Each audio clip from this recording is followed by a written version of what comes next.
Welcome to Real Talk Fantasy Baseball. I am Will Power, your host. With me today is John Murrow.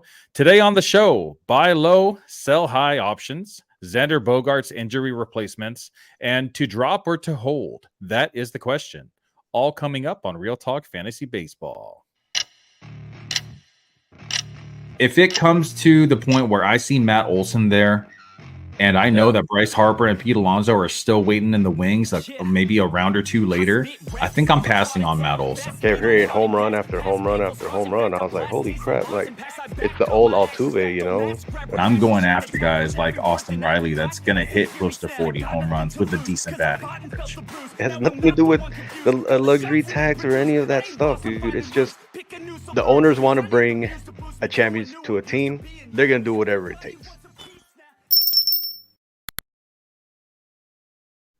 All right. And once again, I apologize for that old intro. Now that we have John on the show permanently, I definitely got to make a new one. I will try to work on that this weekend, being the holiday weekend. And the wife told me that we have no plans this weekend. So thank God about that. I will be able to be home and relax and just enjoy watching some baseball and making a new intro on my phone. So we talked about it off air. There is nothing better than no plans and just sitting in front of a screen and just watch baseball all day. There's nothing better. I love that, dude. On Memorial Day weekend? Oh. I got an 80-inch in my living room, so I'll be watching as many games as I can. Hell yeah. All right, getting right into it. I'm get this banner up here so you guys can see what's going on in the show today. All right, so today we are talking about buy low, sell high candidates. And John, let's go ahead and start with your first buy low option. All right, I'm going to start with the guy that I absolutely loved coming into the season. Off season, you heard a bunch about this guy, and just all the hype surrounding this guy was just off the charts. So I'm going to start with Mr. Wyatt Langford of the Texas Rangers. So I loved Wyatt Langford. Like I said, coming into the season, I bought 110% into the hype. And Langford has obviously not gotten off to the start that fantasy owners, the Texas Rangers, or himself could have voted for. But we're only a quarter of the way through the season, so there's time. So in 31 games this season, Wyatt has hit the injured list, I should say, just, not too long ago, but he's had a disappointing 224 batting average. He's got one home run. It was an inside the park home run for what that's worth. He's got a stolen base and 11 RBIs. So for a guy who was touted to be the next Mike Trout, which again, I don't think is fair to put on anybody, especially a 22-year-old, not the best start. A hamstring injury has what's caused his IL stint, which could have played a part into, maybe some of his early season struggles. But why did I put him as a buy low option? Well, he's available in 62% of ESPN leagues, 29% of Yahoo leagues, which I thought was pretty high, especially for Yahoo for dynasty leagues. His advanced numbers, when breaking them down, they weren't great, but they weren't that bad. So I'll say he had an expected batting average of 246 to his actual 224 batting average. Not horrific. He has great bat speed. He doesn't chase bad pitches, and he's in the 77th percentile in chase percentage, 75th percentile in whiff percentage. He's about league average for K and walk percentage. He's in the 97th percentile in sprint speed. So all in all, what does this tell me is that he's swinging the bat hard. He's fast, and it's just a matter of time that he's going to make more contact. He's going to be able to catch up to major league pitching, and there's a big adjustment. So as a reminder, this guy just last year in 2023 was playing in the SEC for Florida. He was batting only, and I say only, a mere 373 with a 1282 OPS. That's 373 awesome. With a 1282 in 236 at-bats for the Gators last year before getting drafted by Texas. So what did he do when he got drafted? Well, he just continued to mash in the Rangers organization and overall finished last season in the minors with a 360 batting average, 10 homers, 30 RBI, and 12 stolen bases, which is the definition of balance. So again, this guy was touted as the next Mike Trout. Give it time. We'll see. It's way too early to say he's a bust. It's way too early to say he's going to be Mike Trout. But I am willing to roll the dice and take a chance on this guy. And if he doesn't continue to hit, make sure you have another backup option. But this is a guy that you can put in your lineup try out, see how it goes. And, I think he's also gotten enough of a mental break here since he's been on the IL. When guys are struggling, they start pushing, trying to do too much. And this guy's been away from the game for a little bit here. So getting back in the swing of things, let's see what happens. Yeah, I personally love Wyatt Langford. I was going into the season with the intention of drafting him in like basically every league. Even if I wasn't sure if he was going to be on the opening day roster or not, I just knew the potential, man. So I was definitely targeting him in every single league. And I actually ended up with 0 Wyatt Langfords in any of my leagues, which it kind of sucks, but hey, them's the breaks, right? Sometimes you draft, according to a plan, and a lot of times you don't, and I feel like I have a pretty solid outfield, so I'm not too worked up about it. There is another player that I drafted that I could have got Wyatt Langford instead. His teammate, actually, who we'll talk about a little bit later. But all right, so that was Wyatt Langford, and moving on to my buy low candidate, and that is Manny Machado, 31 years old, third baseman for the San Diego Padres. Very slow start to the season, 224, 279, 620 slash line. That 620 is just terrible. Worst of his career. Only has 5 home runs so far this season. But that's actually very similar to last season. So in 2023 in April, he was batting 233 with 4 home runs, 7 walks to 26 strikeouts. So pretty similar to kind of like what the numbers that we see right now. In May, he was batting 217 with 1 home run, 4 walks to 7 strikeouts. Mid-May, he actually got hit on the wrist. He was out for 2 weeks. Came back in June. He actually started turning it on in June. Slash line was at 262, 292, and 713. It started turning it up a little bit, but then in July, what a monster July for Manny Machado, batting 309, 411 OBP, a 1,092 OPS. Now that's the Machado that I want to see. That's the Machado of old from Baltimore. 11 home runs last July with 16 walks to 14 strikeouts. Slowed down again in August, but had another great month in September, batting 321, 360 OBP, and an 891 OPS with 5 home runs. Now, you got to remember that Machado did have offseason surgery last, December, I believe, on his elbow in the offseason, which, when people asked him about it, he said that the surgery is not really hindering his play right now. He just needs time to find his swing. And, the surgery, even if it's not bothering him, it's like baseball is all about timing. It's all about finding your swing. It's not just natural ability. It's working on something until it finally clicks, and I believe that it will click for him. So send those offers out now before he gets like super hot. Some options that I was kind of looking at are Profar, his teammate who's been like super hot lately, who honestly, is he really going to stay this hot? I highly doubt it. Maybe there's someone out there that just doesn't think that Machado has it anymore. Like he said, he's on the other side of 30.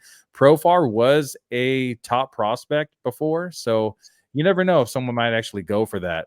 Giancarlo Stanton, who's also on a tear right now, home run after home run after home run, but that IL stint is coming soon. So I would, throw some offers out there. And I'm sorry to say this, John, I know this is your boy, but Bryson Stott has been on a crazy tear this year. It's the Phillies momentum. It's everything just going his way, hitting, they moved him up in the order, more from last year. I think he was hitting like 7th or 8th last year in the order, and now he's moved up a little bit higher, and rightly so, because he's been so hot lately at the plate. But I think this hot streak won't necessarily go away completely, but he's not going to play to this level for the entire season. And he's really young. I think for the rest of his career, I think you can count on him as being a really good fantasy option. But for right now, I still see the upside in Machado just a little bit more than I see in Stott. I still see 30 home runs from Machado with a 290 batting average. I think he just needs to find that swing. He needs to find his sweet spot again, because we've seen the type of player that Machado has been in the past. And now that he's healthy, I feel like he can be dangerous, and there's some other players that we mentioned like last week. Abraham Toro, Connor Joe, and Brenton Doyle, like hot players that you can find on the waiver wire. If you guys already have those players on your roster and someone else is buying into them too, throw those guys out for a Manny Machado in return. You might even have to do a combination of a couple guys, but I'm okay with that because most likely you guys have players on your IL that are going to be coming back soon, and you're going to need to make roster room for them anyway. So send those offers out.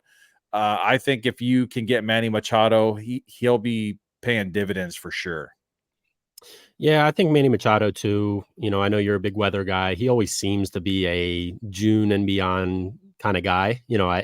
This is an unconventional start for him, which I think is fair, but he's going to, I don't know that he's going to hit 30 plus home runs, but I think he should approach high 20s, could definitely hit 30 home runs, but to be at 5 right now, 25 home runs over the next, 3/4 of the season, who knows? I think we talked about it a bit last week, and we'll continue to talk about it too. But once one player gets going, everybody gets going. And the only guy who's really hitting, exceeding expectations in that Padres lineup is Jurickson Profar, which that's not who you want really leading your charge there with Tatis, Machado, right, Bogaerts, and that nasty lineup. So we'll see. I mean, I think it's just going to be once Tatis gets hot, maybe Machado follows and so on and so on. But I did want to stop you, though. Why can't Bryson Stott keep this up? I knew you were going to say Why? something. He's a hitter. Yeah, he's good. He's good, but is he 340 batting average good? He's 300. Yeah, 300, 310. 300 with minimal pop and decent speed, in a categories league, I think Bryson Stott's a little more valuable than in a points league. Plate discipline seems to be just okay. I would like to see him walk a lot more to be more valuable in a points league, but I do see him as, a potential 290 to 300 hitter, maybe max 25 home runs on the season. But he's really young, man. I think once he reaches like 27 years old, 26, 27 years old, I think that's when we're really going to see the true potential of Bryson Stott. Yeah, and not to go on a whole Phillies tangent here, because I could do it every single episode, but that you could. The Phillies really have their infield for, the next at least 5 years plus, if not even longer, with Bohm, Turner, Stott, Harper. That's not going to change at least for the next 5 years. I hope not, at least. But so the question is, let me take this Manny Machado off there right now because we're talking Phillies now. So Phillies and Dodgers, let's say neither of them make a splash at the trade deadline. One of them's going to do it, if not both, right? They're going to do something. Phillies need bullpen guys. Dodgers need not really anything, but they could just be trying to go over the top with something towards the end. Another starting pitcher wouldn't hurt. Both teams actually could use another starting pitcher. Is Taijuan Walker going to be okay towards the end of the season? Is that someone that you want in the playoffs? Or, Kershaw is coming back in July. Is that someone that you want to see in the playoffs with his track record? I don't think so. So there's a lot of teams that have really good starting pitching that could offer something up for trade. They're going to want a lot in return, but if it's a guy like Cole Reagans, from the Royals that could possibly be on the block. I don't know if what's in the Royals plans for the future. Like, are they going to try to like go for it like now with what they got and then make trades to make their team better? Or are they going to be potential sellers for the future? Because you have to build around a guy like Bobby Witt, who is one of the top 5 players in the game right now. And he's so young. What is he, 22 years old? I think he's 22 or 23 years old. This is the guy that you build around. And Cole Reagans, he's a little bit on the older side. A lot of people don't realize that. I think he's like 29, I believe. So do you want to start building with younger players? Or do you think that this guy, 2 years, 3 years from now, when the Royals actually have a complete team, is he still going to be like that ace pitcher that he's playing like right now? I mean, he just went 6 shutout with I think he took a no-hitter into the 6th and 12 Ks. That's a great start for Reagans, but how long can he keep this up? I mean, he's been a bullpen guy for years, Yeah, on 2 parts on that, as far as pieces the Royals need to keep, obviously Bobby Witt's never going anywhere. He's never going to be a thought of going anywhere. And you also need pitching too. I see Reagans as a guy that is a piece they'll continue to, he should be a top 1 ace or 2 pitcher worst case. And I don't see, especially in that Central Division where, the Royals are still going to be in the mix. And as long as you have Bobby Witt, you'll always be in the mix, unless you're getting some kind of crazy return for Reagans, there's no need for them to move him. He is only 26. Yeah, so, I just looked that up also. I mean, if you get some kind of crazy return of Hall of Prospects, and you're out of the division, sure. But, I don't see that, by July. I think they're going to be competitive and in the mix. The Royals have been surprisingly good this year. So they got to keep someone. And, like I said, Bobby's not going anywhere. So you might as well keep Reagans, the Pasquatch, and, guys like a Salvador Perez, keep him in the clubhouse just for veteran leadership. But they do have some movable parts. But Reagans, I would definitely keep around for a while. Yeah, now realizing that he's only 26 years old, I thought he was closer to 30. So that might not be the biggest option for, sellers around the deadline. But I know that the Cardinals might be sellers. Arenado, for one.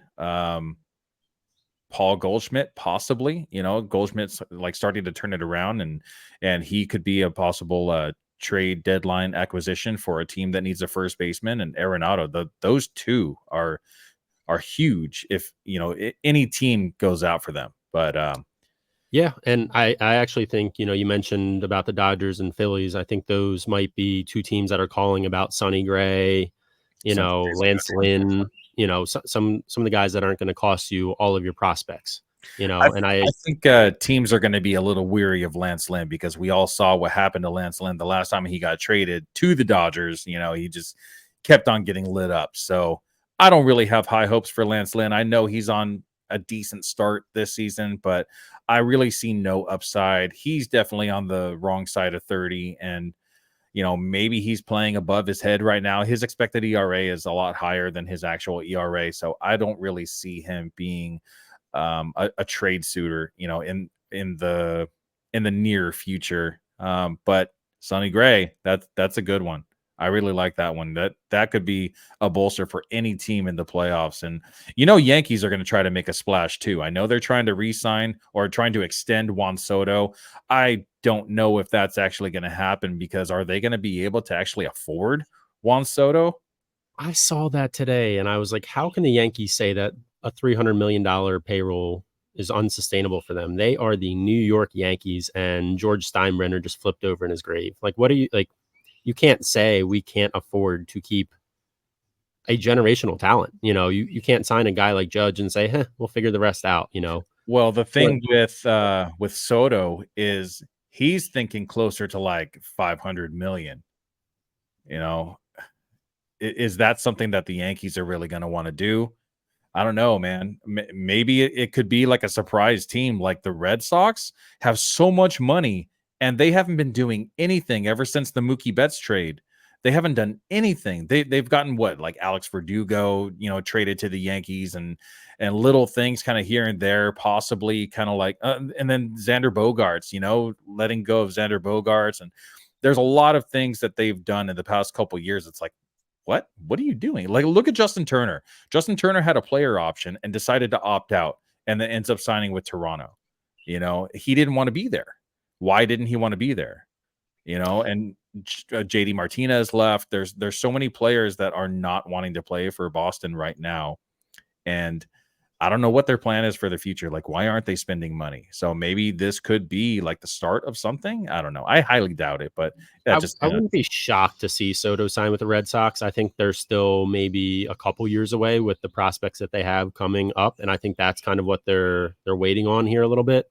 but some of the moves they made have just been so questionable, and I think they really don't have a true direction of what their franchise is and where it's going until these prospects come up and either prove it or figure out what they are from there. But I mean, when you said where would Soto sign, I think it would be the funniest thing in literally the history of sports if Soto just signed with Oakland, and now Las Vegas has a face to go into. I With thought you were Soto. gonna say Philly, man. I thought you were gonna say Philly.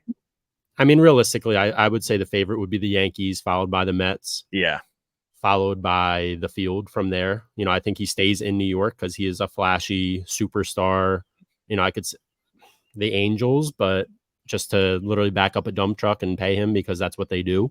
No, I think he's smart and he learned from Mike Trout's mistake. You don't sign with the Angels, you know, at least not right now when ownership is just terrible. Like they need to do something in that front office to actually make it worth trying to be, you know, in Anaheim. You know, players don't want to play there, just like players don't want to be in San Francisco right now. And it really has nothing to do with the team. I think San Francisco, it's more about no one wants to play in that city.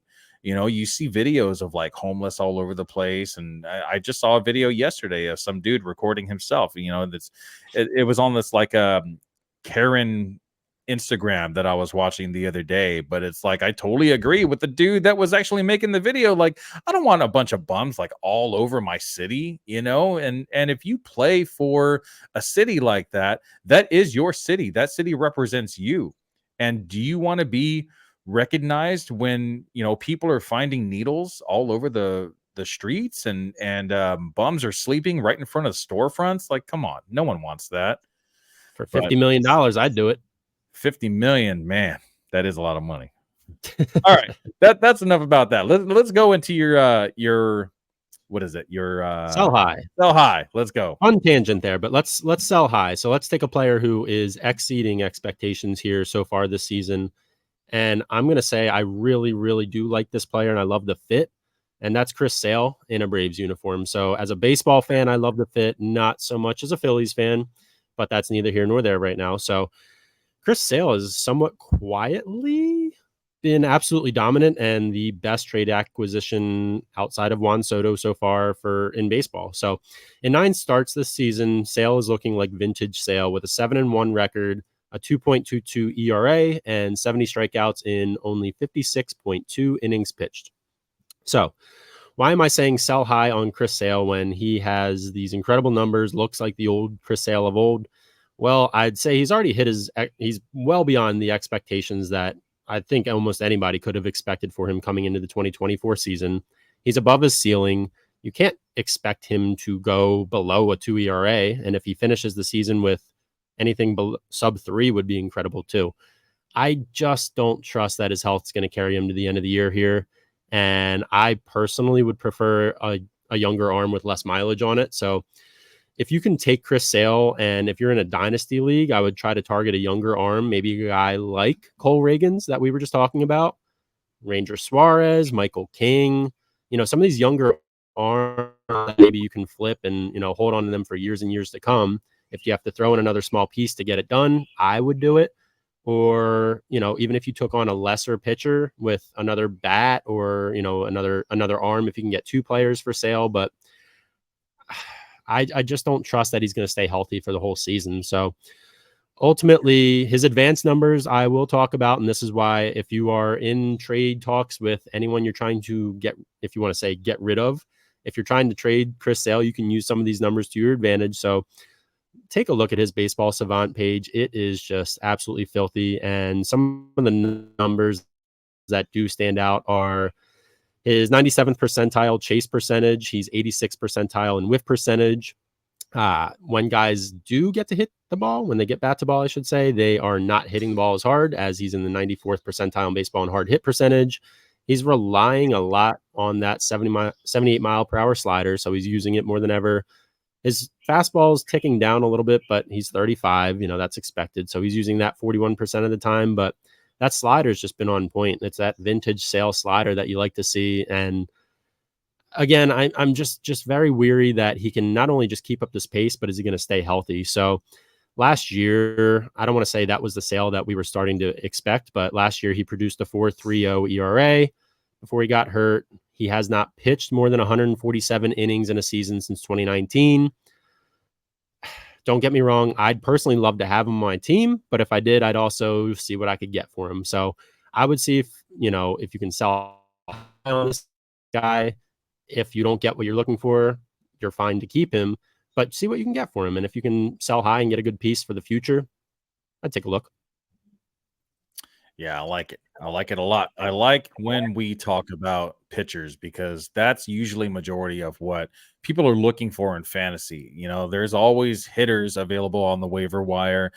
Some are hit and some of them are missed, but starting pitchers are the ones that you kind of are looking for as mainstays in your lineup, especially with all these injuries that we've been seeing.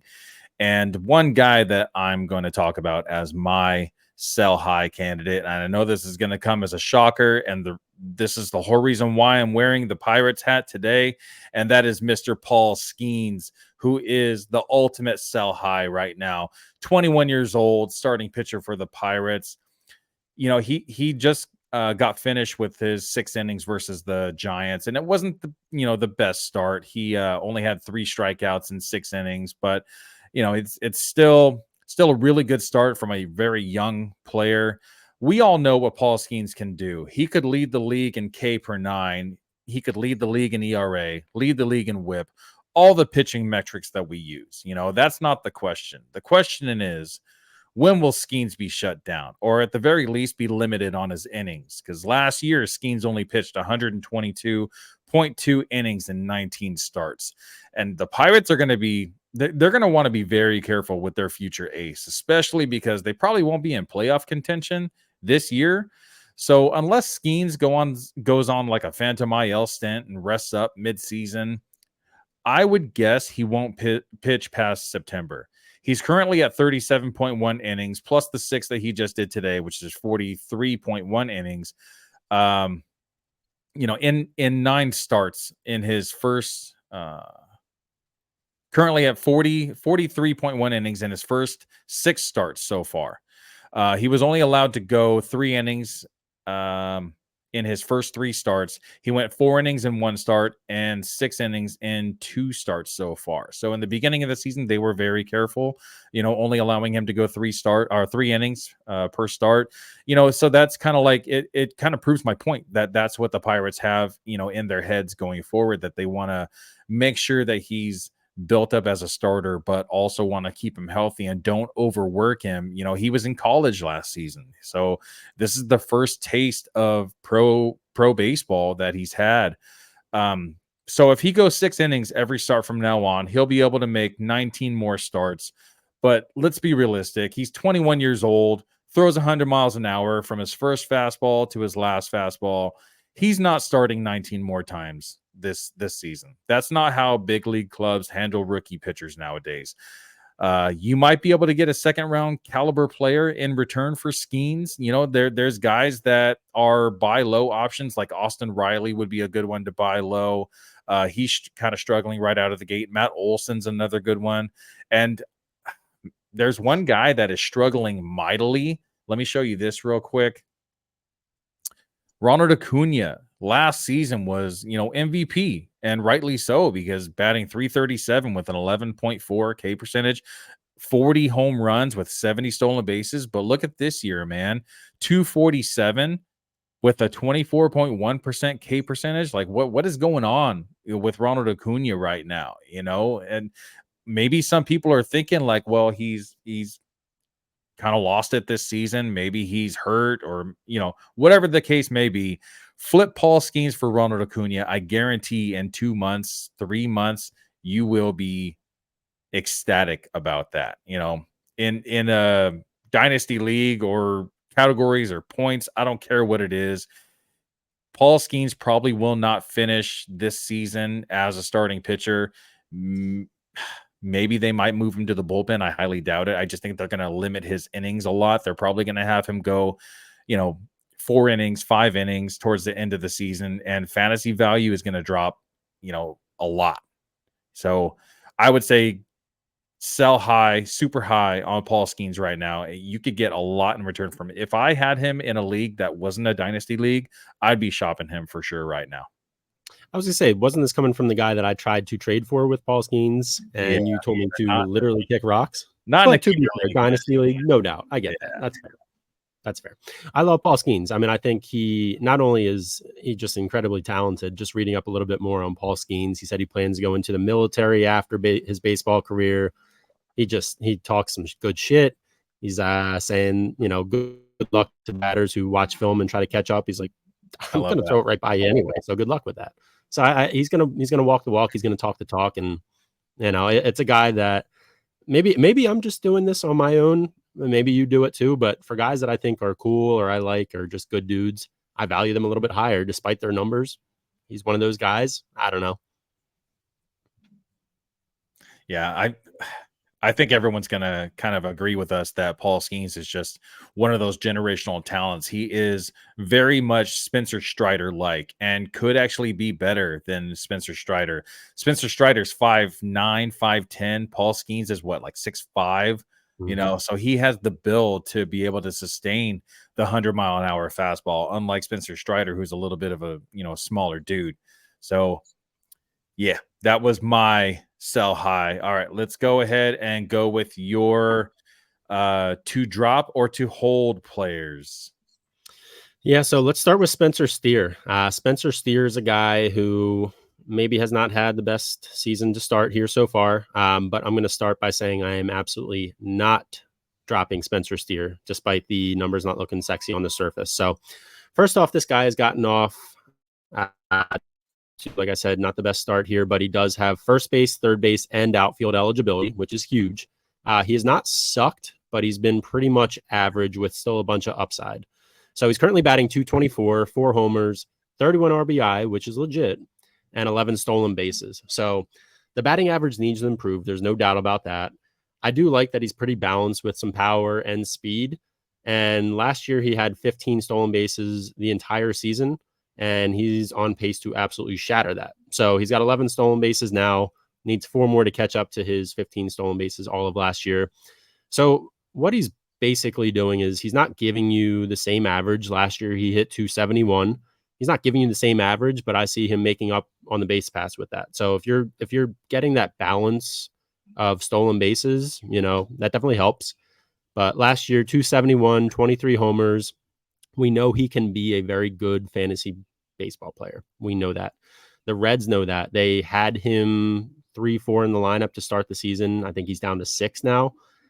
But this is a guy that, he still has good upside. He's never going to be a superstar in the league, anything like that. But right now, the big concerns with him are just his contact. He's in the 35th percentile in baseball and barrel percentage.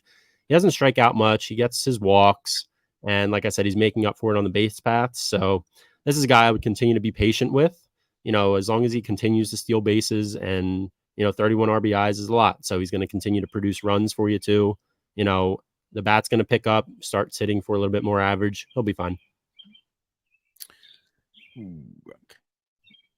Yeah, I like Spencer Steer. I was kind of down on him in the beginning of the season, and only because I didn't know what the Reds' plans were, because they have a extremely crowded infield, and they had some prospects that could have been coming up, and Noelvi Marte was supposed to be making his major league debut, but because of a get off the juice, bro. Yeah, the PEDs, he is suspended and he's going to be out at least until July.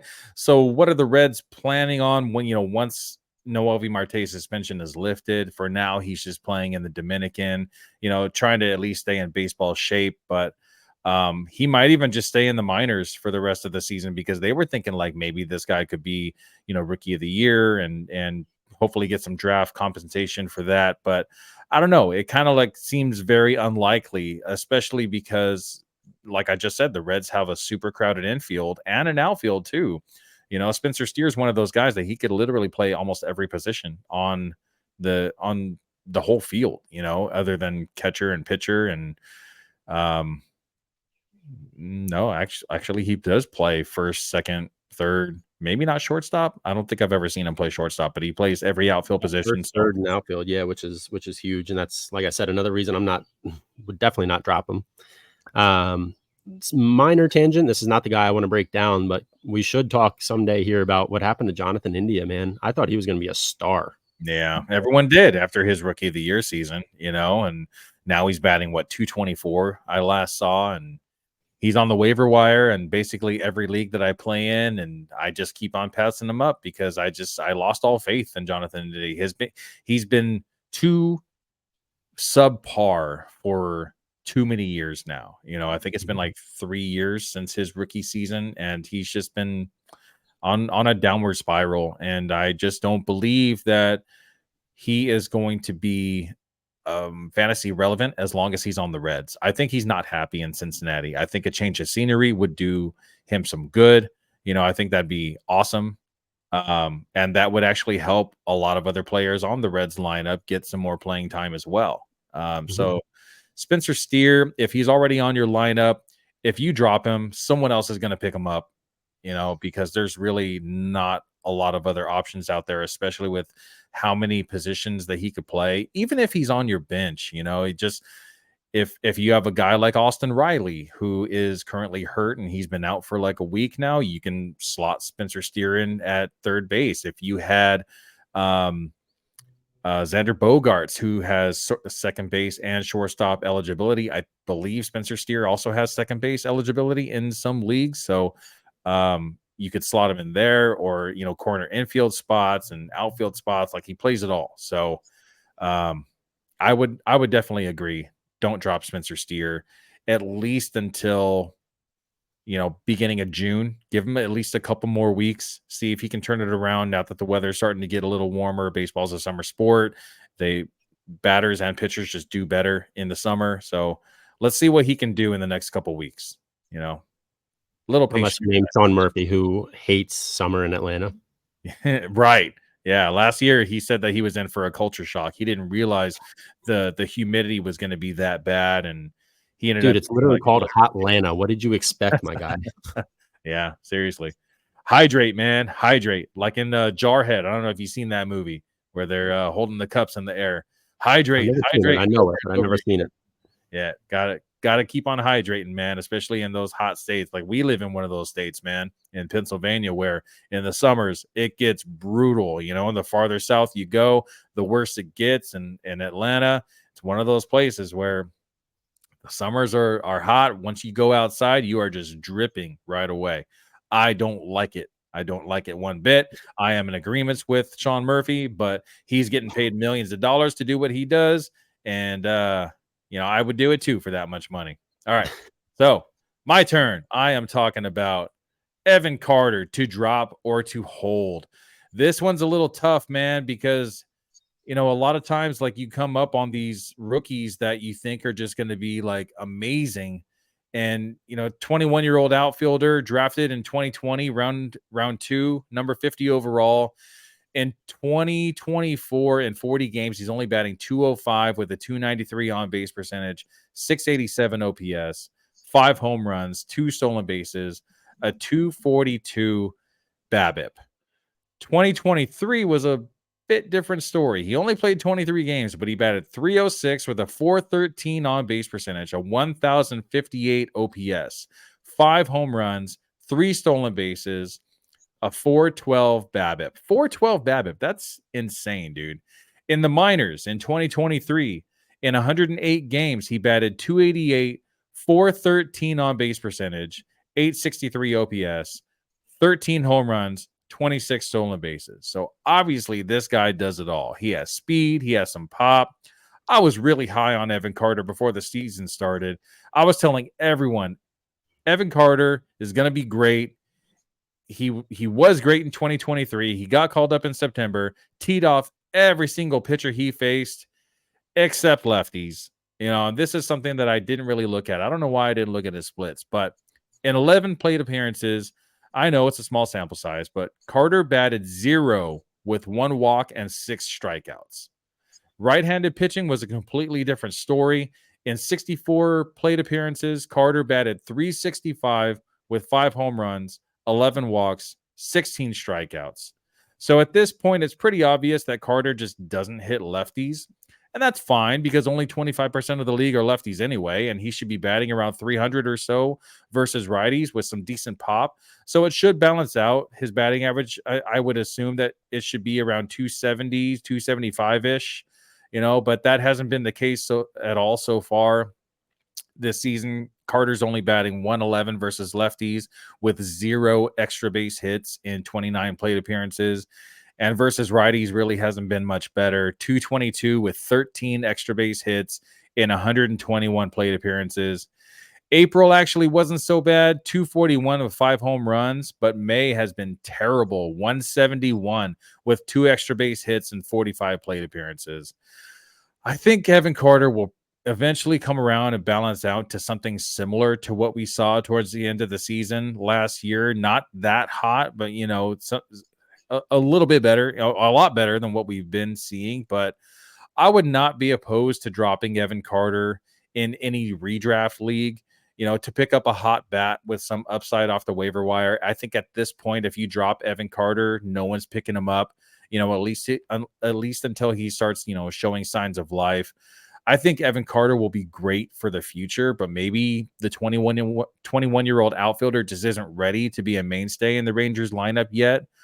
Or maybe he's just off to a slow start because of all the hype, and his buddy Josh Young is out with injury. So it's possible that maybe when Young gets back, Carter will kind of get back to his comfort zone and start raking again. Confidence is huge in baseball. So I'm pretty sure his confidence is just dropping like crazy right now.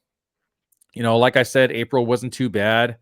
And the Rangers as a whole haven't been the powerhouse of the AL West like we all thought they were going to be. But all it takes is that one spark plug to get a team going. Hitting is contagious, and someone can spark something in Texas, and the Rangers will play like we know they can. Even like guys like Corey Seager and a couple other guys that we thought were going to be, batting over 300 with like a bunch of pop. They haven't really been playing up to par either. I don't think that the 2023 season was a fluke for the Rangers, but only time will tell. I don't want to give up on Evan Carter, but like I said, if you drop him, I highly doubt that anyone is going to be picking him up.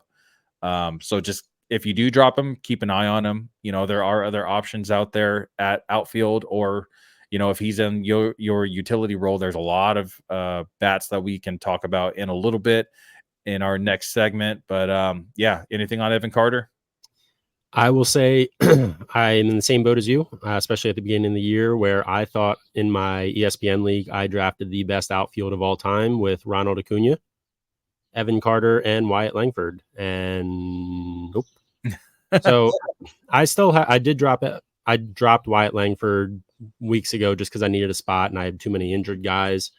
And I went to go pick him back up, and my buddy scooped him up a day before I did. Of course he does. So I still do have Evan Carter. I'm staying patient with him. I know what he can do. I think like you just nailed it right on the head, saying that once someone gets hot, the rest follows. We know Evan Carter can hit. We know he can run.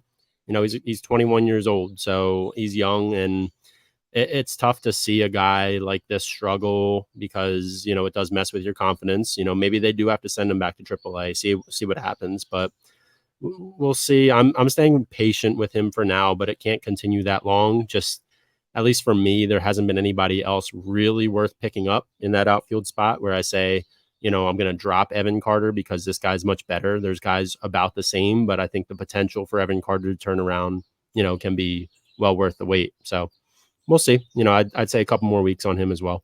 Yeah, I have him in a league, and I've been debating if I want to drop Evan Carter or not, and he's still in my lineup, and I just throw him out there every day because I don't want to lose out on that potential, especially because this is a keeper league. But in a redraft league, I don't know. I think it'd be a little bit easier to drop that, to hit that drop button, Mm-hmm. All right, so that was Evan Carter. Let's go ahead and move on to your next to drop or to hold player. Yeah, so I don't want to spend a whole lot of time on this guy just because I think there's guys who we think about, and then there's guys who just you need to push the drop button, and that's Jake Burger. It is time to drop Jake Burger. There's no real there's no I don't see the advantage of sitting on a guy like him. He's not giving you much of anything this year at all. So I'll say he's sporting currently a 164 batting average. He's got 3 homers and 16 RBIs with a 469 OPS in a putrid Marlins team. So putrid Marlins lineup. His expecting batting average of 216, that tells me there's a little bit of bad luck, but for an expected batting average of 216 tells me he still kind of sucks this year. He's in the bottom 5% in barrel, in sweet spot percentage, chase percentage. He doesn't walk. He's not giving you much of anything this year. Last year, and we can say, but John, last year he hit, what he go 34 home runs, I believe it was. Yeah. He hit 250 with 34 home runs. He hit 303 with 9 homers and 28 RBIs with 53 games with the Marlins last year once he got traded from the White Sox. But as a reminder, I think we saw the real Jake Burger before he got traded to the Marlins. And that was the Jake Burger that was hitting 214. I think he should be, realistically in that low 200 to 225 range, but he should give you more pop. But if he's not giving you pop, I don't really see the point of hanging on to this guy for too long. 34 homers last year, 80 RBIs, but I'd say almost no way he's going to give you 34 home runs. He's just too streaky, has shown me literally nothing this year, and I wouldn't waste a roster spot on him much longer. Yeah, he kind of reminds me of like a Cal Rowley, who they need to be hitting home runs to be fantasy relevant. And, Jake Burger last season in April, he hit 7 home runs. In May, he hit 4. So far, we're in the middle of May, and he's only hit 3 total. That is just so bad for your lineup. I am totally agreement. I think that you should have dropped him a while ago. His roster percentage shouldn't be what it is. I think it should be down like maybe 20%, 25% for those like 16 team leagues, the deeper lineups that have a lot of roster spots or a lot of teams in the league. So total agreement with that. I am going to kind of be in the same boat with this is an automatic drop for me. And I actually had him in 2 leagues and I dropped him in both. And that is Mr. Cedric Mullins, 29-year-old outfielder from Baltimore. This season, he's batting 190 with a 242 on base percentage, of 585 OPS. Expected batting average isn't much better. It's only at 200. 25% K rate this season with only a 6% walk rate. So this is what kind of got me also about Cedric Mullins. And it really sucks because I traded Cedric Mullins. No, I'm sorry. I traded Ozzy Albies for Cedric Mullins 2 years ago in a dynasty league. And I am kicking myself because of that. So this was in 2022. So in 2022, he batted 258, 318 on base percentage with 721 OPS, 18% K rate, and a 7% walk rate. Much better. 81st percentile in sprint speed. Had 16 home runs and 34 stolen bases. And this is a year after he hit 291 with 30 home runs and 30 stolen bases. So I thought maybe he just had a down year, Nope. 2023, 233 batting average, 305 on base percentage, 721 OPS, 22.2% K rate, 9% walk rate. So the walks were actually okay, but he went from 81st percentile on sprint speed down to 66th percentile on sprint speed. Only 15 home runs and 19 stolen bases in 2023. That is around the same home runs as the year before, but his stolen bases dropped from 34 to 19 just from one season to the next. Now in 2024, he is the complete epitome of the Spaceballs meme that I've played on this episode. Fooled you. He fooled me, man. He fooled me so hard, and I can't stand him for that. And even if I didn't even if he kind of showed signs of life, I'd be like, this guy just spited me so much. It's just an automatic drop for me, man. This season, 190 batting average with 67th percentile on sprint speed. He fooled me, man. And I'm over Cedric Mullins. What a fast decline for Cedric Mullins, man. In 2021, we thought we had a bona fide 30-30 guy, and then he follows up a career year with 16-34 and a 258 batting average. It was serviceable, but not third-round caliber like we all thought. In 2023, Mullins was a great bounce back candidate, but instead of his numbers going up, they went down hard. And now it's like he's hindering your team. Automatic drop for me. You know, but we were drafting him around guys like Riley Green, who's having a great year, Christopher Morel, who's showing signs of upside, Brent Rooker, who's had 30 home runs last season, is on pace to pass his previous career high. I don't see much upside for Cedric Mullins, so I think for now he's an automatic drop. Unfortunately, I know he was drafted, you know, somewhat early for people that still had, you know, high hopes for him, but I'm done. I'm done with Cedric Mullins. Yeah, I think it depends on what your outfield looks like. If it were me in my league, I would probably hold on to him for a little bit longer, just with the potential being in that Baltimore lineup. But I'm also very thin at outfield. You know, if you have other outfielders and you can say, all right, you know, I could use other positions to add instead. You know, So this is what I kind of also wanted to bring up about Cedric Mullins is why was Baltimore playing him every single day, but you had Heston Kjerstad on the bench every single day? Since Heston Kjerstad's call up, he had like 17 plate appearances. He didn't even play, dude. He was up for like almost a month, and they barely ever played him. He pinch hit, and I think he started like 4 games. You know, I'm telling you, that was an audition. They're trading him. I'm telling you. Man, if it was an audition, they should have given him a little bit more of a sample size than that, especially when you got Cedric Mullins struggling the way he was. Maybe he needed like that mental break, like Seiya Suzuki did last year, where, you know, he just takes a couple days off to get his head straight. I don't know. Something's wrong with Mullins, man. And in addition to that sprint speed dropping like 20%, you know, and the power, it's okay, you know, but that's never really what he's been like known for anyway. It was always batting average and speed, and we're not getting that from him. I really wanted to see what Heston Kjerstad could do. You know, he's in one of my dynasty leagues, and you know, of course I'm holding him. You know, I have an NA spot where I can hold him, but I really think that he could be the future for Baltimore, and Cedric Mullins might be on his way out. You know, he's only 29 years old, which is really weird to see a decline that fast, you know? Mm-hmm. Yeah. Anyway, all right. So that was all of our to drop or to holds. We're at 52 minutes, so we do have time for Xander Bogaerts replacements. So, John, I asked you, so since he's eligible at shortstop and second base, I asked you if you could come up with 3 replacements at the shortstop position. So let's go ahead and go with your first option. Yeah, so I'll give you 3, and I'll give him an order from least to favorite. So I'll start with Ahmed Rosario. He's actually had a nice year for the Rays this year, and a little bit of a rebound year. He's actually available in 73% of ESPN leagues, 58% of Yahoo leagues.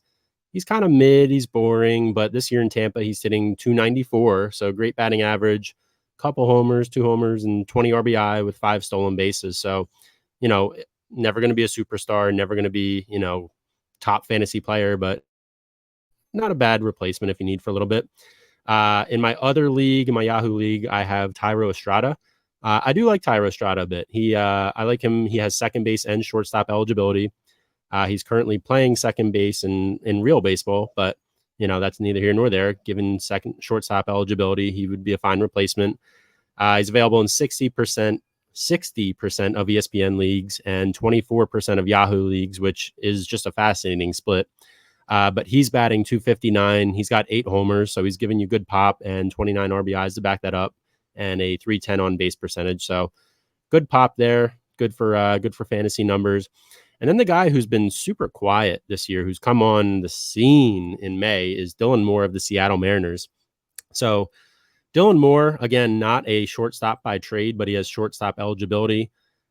He has shortstop, second base, and outfield eligibility, which is awesome. He's currently playing in the outfield for the Mariners, but he's available in 92% of ESPN leagues. And this is the guy I like the most out of all 3 of these guys to replace Bogaerts. And honestly, the way Bogaerts was playing, you might just want to keep Bogart on your bench when he's healthy. So on the season, Dylan Moore has a 252 batting average, not crazy good, but 6 homers, 19 RBIs.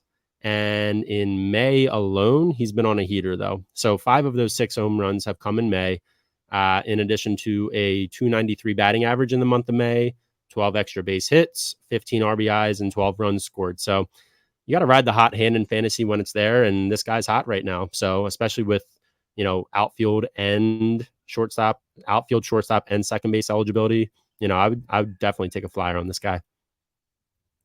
All right, I like it. I like it a lot. All right, so you went over your shortstop replacements. I'm going to go over some second base replacements. I have Abraham Toro, Joey Ortiz, and Davis Schneider. So I love that name, Schneider.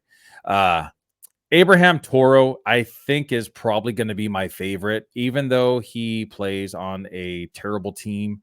Well, not lately, but 27 years old. What's that? They're a fun team, man. Yeah, they are for now, and then the fun will wear off and we'll see where they're at. But I really like Abraham Toro, batting 286, has 5 home runs so far with 2 stolen bases. He has decent pop. He doesn't really hit the ball that hard. He's only 16th percentile in hard hit rate. The new metrics of the bat speed that's kind of lacking. I think the top speed is 75, 76 miles per hour, and he's sitting at 69.7. But he's doing it, man. His expected batting average is 273. Last year, he had a K rate of 23.8%. This year, he's dropped it to 17.6%.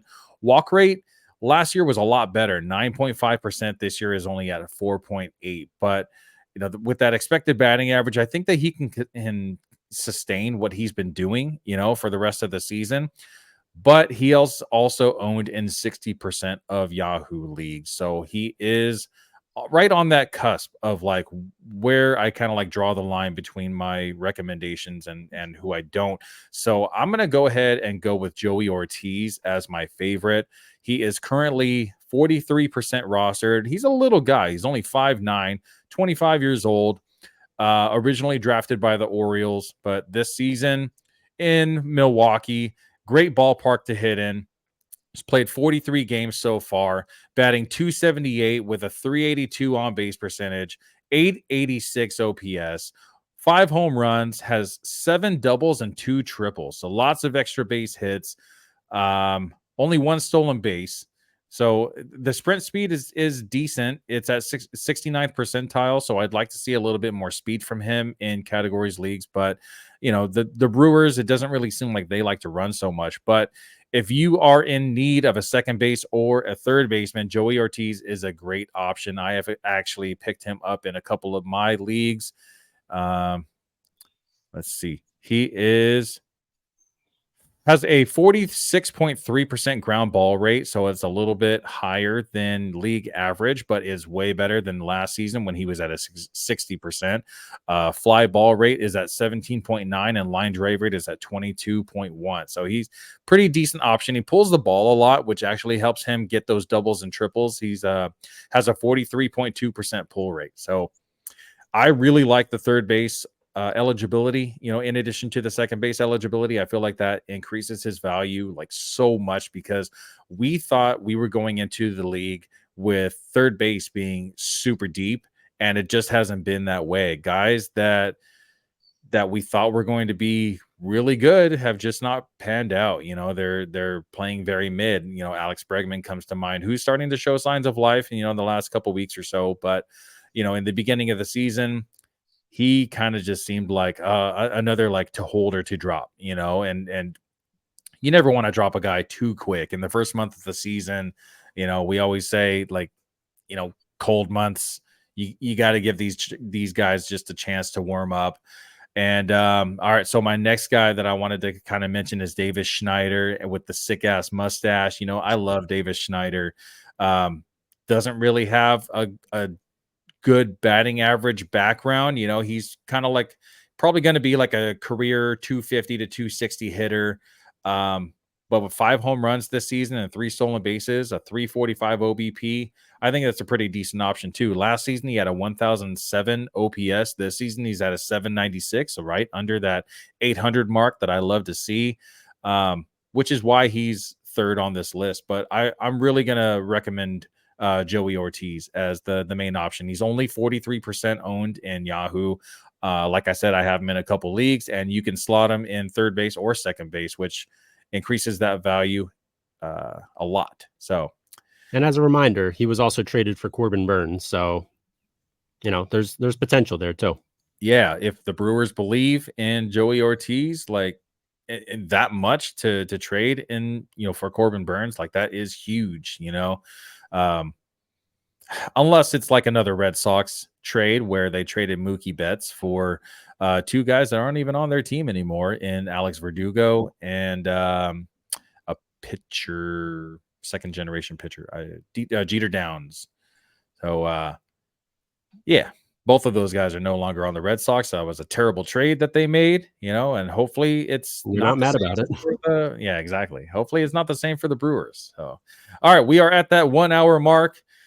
We actually made really good time today, and almost forgot. I do have to talk about.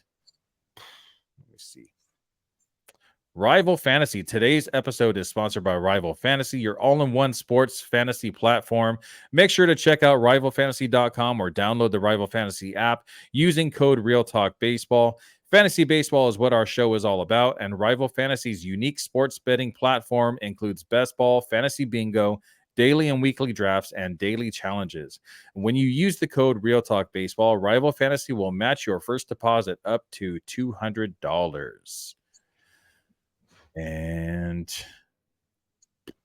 I am looking for, there it is. Sorry, lost my cursor on the screen for a minute. All right, guys, that was it for our show today. We might be getting on Sunday. Carlos and Ernie are not going to be getting on. They are taking the week off to celebrate with their families this Memorial Day weekend. So we will be possibly getting on this Sunday. If you guys want to tune in, you know what? I'm going to go ahead and say I'm getting on Sunday.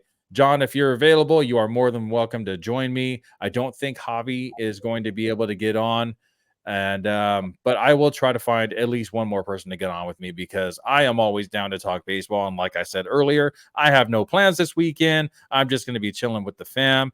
And for those who don't know, I am allergic to alcohol, so I will not be drinking. And I will be completely sober for this weekend's episode. All right. That was a great episode, in my opinion. I hope you guys liked it. Make sure you hit the like and subscribe button. And if you are listening on the audio side on Spotify, iHeartRadio, or Apple Podcasts, please make sure you download future episodes so you can listen in, when you're not connected to Wi-Fi and, all that jazz. And scan that QR code in the top right corner to follow us on all of our social medias. Yeah, there you go. Good job, John. All right. For John and myself, this was Real Talk Fantasy Baseball. See you guys next week. Bye. See you guys.